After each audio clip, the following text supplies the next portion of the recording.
So இப்போ உங்களுக்கு வந்து இன்ஸ்டண்ட்டாக பண்ணக்கூடிய ஒரு முறுக்கு வந்து எப்படி பண்ணுறதுன்னு காணிக்கிறேன். ஸோ இது வந்து ரவா முறுக்கு, நீங்கள் இன்ஸ்டண்ட்டாக பண்ணிடலாம். ஸோ இன்ஸ்டண்ட்டாக பண்ணிடலாம். 1 டீஸ்பூன் நெய், ஸோ இதில் வந்து 1 கப் ரவை போட்டிருக்கேன். ஸோ இதை வந்து லைட்டாக ஒரு 1 நிமிஷம் வறுத்து விட்டுருங்க.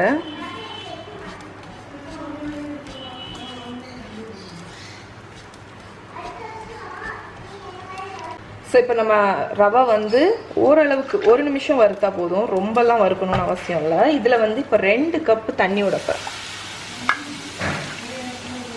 ஸோ தண்ணி விட்டு இதை வந்து ஒரு டோ மாதிரி ரெடி பண்ண போகிறோம். டக்குன்னு இதாயிரும். ஸோ நீங்கள் வந்து மிக்ஸ் பண்ணிகிட்டே இருங்க, இல்லைன்னா கட்டி தட்டிடும். ஓகே, ஸோ இதை வந்து மிக்ஸ் பண்ணிகிட்டே இருங்க. மிக்ஸ் பண்ண உங்களுக்கு வந்து இது வந்து ஒரு டோ மாதிரி வந்துடும். ஓகே,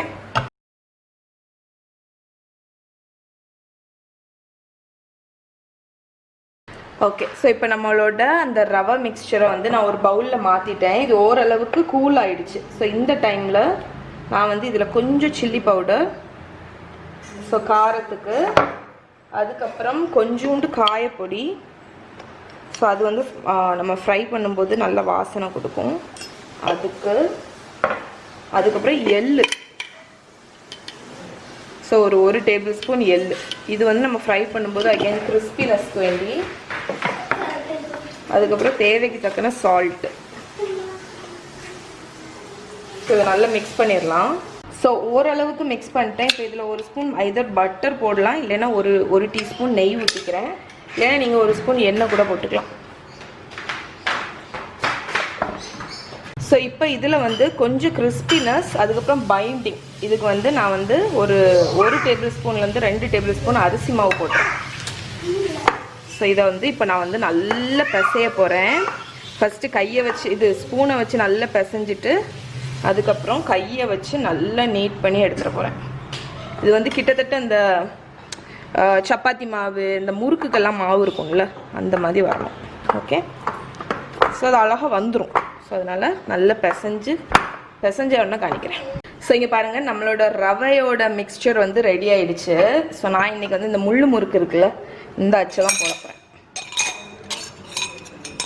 இந்த அச்சை வந்து நம்மளோட இடியாப்பம் இதுக்குள்ளே போட்டுட்டு இந்த ரவையிலேருந்து கொஞ்சத்தை எடுத்து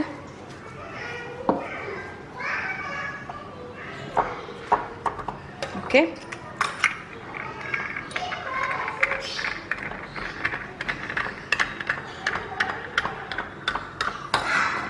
சரி.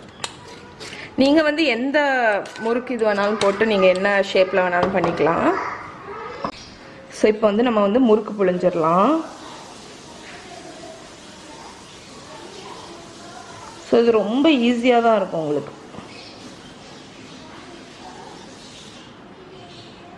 ஓகே, ஸோ ஒரு 5 அப்படி புழிஞ்சிட்டு மொத்தமாக நான் வந்து ஃப்ரை பண்ணிப்பேன்.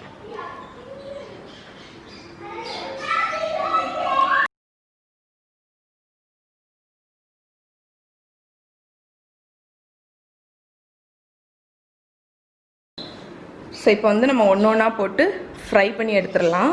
ஸோ ஃபஸ்ட்டு வந்து ஆயில் ரெடி ஆகிட்டான்னு பார்க்க ஒரு சின்ன பீஸ் அந்த முறுக்கு மாவை வந்து போட்டு பாருங்கள். உடனே அது வந்து மேலே வரணும். அப்படி வந்துடுச்சுன்னா ஆயில் வந்து ஹாட்டாக இருக்குது அப்படின்னு அர்த்தம். ஸோ இப்போ வந்து ஒன்றா போட்டுடலாம்.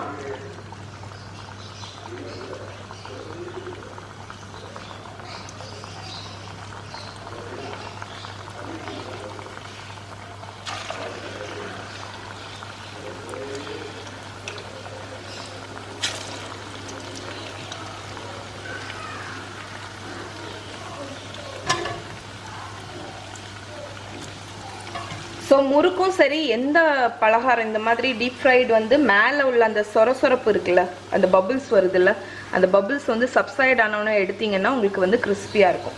ஓகே, ஸோ இப்போ பார்த்தீங்கன்னா அந்த பபுள்ஸ் வந்து கொஞ்சம் அப்படியே அடங்கிடுச்சுல, இந்த டைமில் நம்ம இதை எடுத்துடலாம் அந்த முறுக்கை.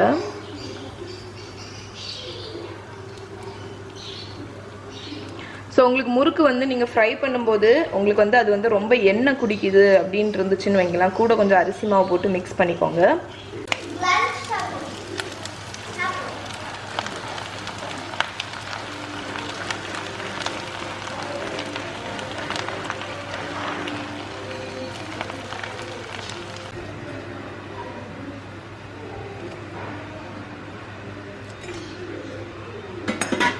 ஸோ இங்கே நம்ம வந்து ஃப்ரை பண்ணியிருக்கோம்ல, இதை பட்டர் முறுக்கு மாதிரி இந்த மாதிரி சின்ன சின்ன பீசஸாக உடச்சி கூட நீங்கள் வந்து வச்சுக்கலாம். நீங்கள் சுத்த விரும்பலை அப்படின்னா இந்த மாதிரி கூட ஈஸியாக, இது டக்குன்னு வேலை முடியும் இந்த மாதிரி நீங்கள் ஃப்ரை பண்ணிங்கன்னா.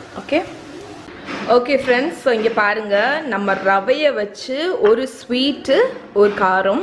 தீபாவளிக்கு வந்து இந்த ரெசிபிஸ் ஏதாவது ட்ரை பண்ணிங்கன்னா எப்படி இருக்குன்னு சொல்லுங்கள்.